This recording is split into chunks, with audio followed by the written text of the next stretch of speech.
थोड़े घोड़े उतरे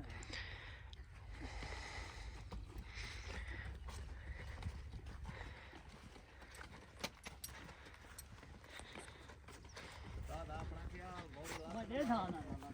फेरिया फेरिया अपने हाथ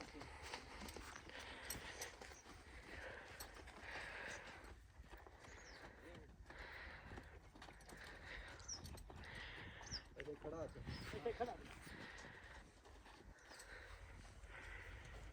सीता का इधर मुंह से लंबे चला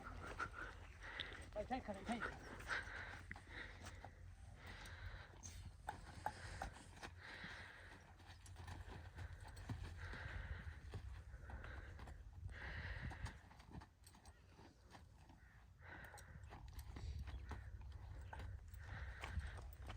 बस बस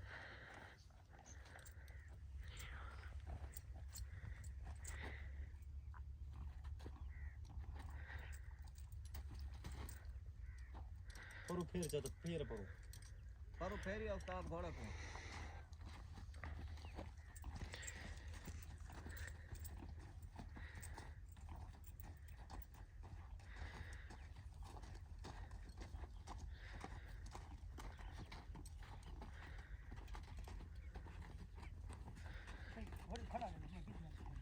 हाँ ये पर सीधा सीधा की थी मन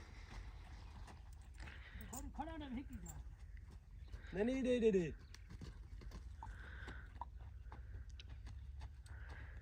और दमो लमा चले हां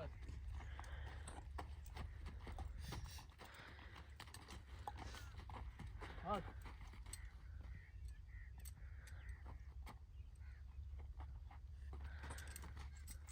संबंधो रस आपड़ा चैनल नबड़ा जाए